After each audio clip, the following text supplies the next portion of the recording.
बिस्मिल्लाहिर्रहमानिर्रहीम। अस्सलाम वालेकुम। आज हम स्टार्ट करेंगे केमिस्ट्री चैप्टर नंबर 2 का पार्ट 2। इंट्रोडक्टरी वीडियो आप लोग ने अगर नहीं देखी तो उसको भी देख लेगा, क्योंकि उसके अंदर पूरे चैप्टर का इंट्रोडक्शन दिया गया है।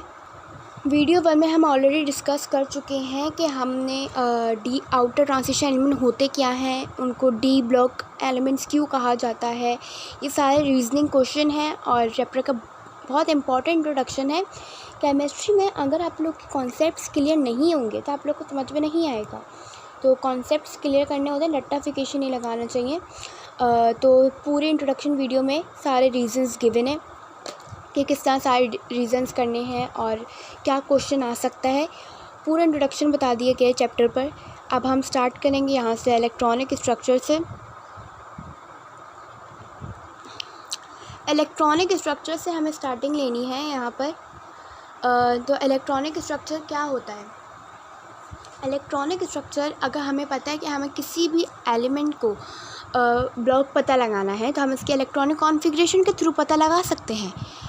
लेकिन डी ब्लॉक एलिमेंट्स, क्योंकि अगर लास्ट में डी लिखा हुआ होगा तो वो डी ब्लॉक एलिमेंट्स कहलाएंगे। लास्ट में पी होगा इलेक्ट्रॉनिक कॉन्फ़िगरेशन में तो वो पी ब्लॉक एलिमेंट कहलाएंगे। लास्ट में एस होगा तो वो एस ब्लॉक एलिमेंट कहलाएंगे। यहाँ पे डी ब्लॉक एलिमेंट्स में वैलेंस इलेक्ट्रॉन, हमें पता है वैलेंस इलेक्ट्रॉन होते हैं लास्ट में, लेकिन डी ब्लॉक एलिमेंट में valence electron outer most shell में भी होगा और सेकेंड आउटर मोस्ट में भी होगा।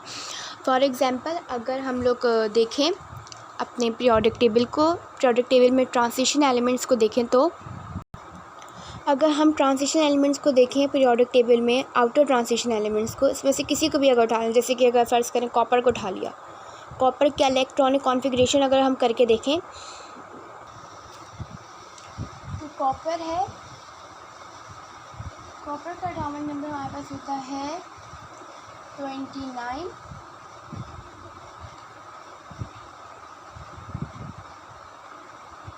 One s two, 2s2, 2p6, 3s2, 3p6,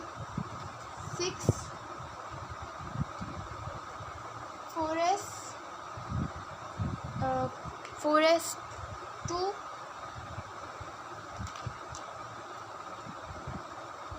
3d9।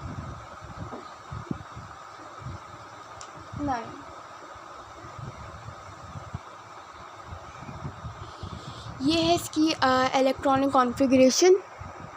जो पेंसिल से लिखा है वो भी समझ में आ रहा होगा कि 4s2 लिखा है, 3d9।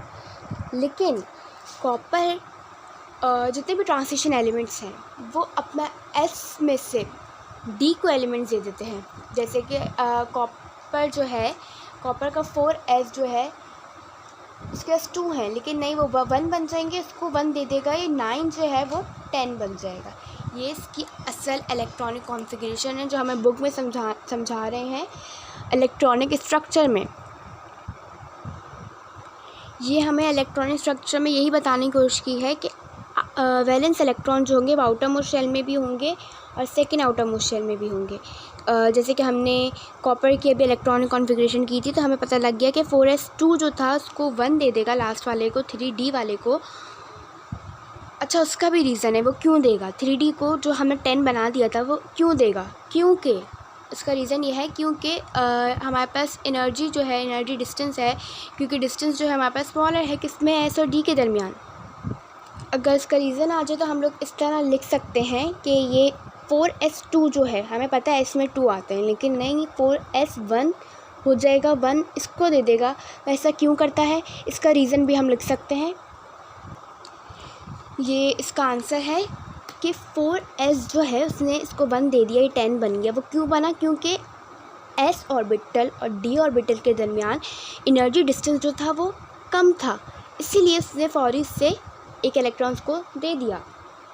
ये बहुत इम्पॉर्टेंट हमारे पास टॉपिक है इलेक्ट्रॉनिक स्ट्रक्चर में, और उसमें रीज़न लाजमी बनकर आएगा, क्योंकि हम लोग बचपन से पढ़ते हुए आ रहे हैं कि कॉपर ट्रांजिशन एलिमेंट्स जो हैं वो हमेशा अपना एस में से अगर डी हो तो उसको 1 दे देता है। वो क्यों देगा हमें नहीं पता होता, ये इसका रीज़न का आंसर है, क्योंकि एनर्जी डिफरेंस है ऑर्बिटल्स के दरमियान, वो स्मॉलर है। फिर हमारे पास टॉपिक आता है वेरिएबल ऑक्सीडेशन।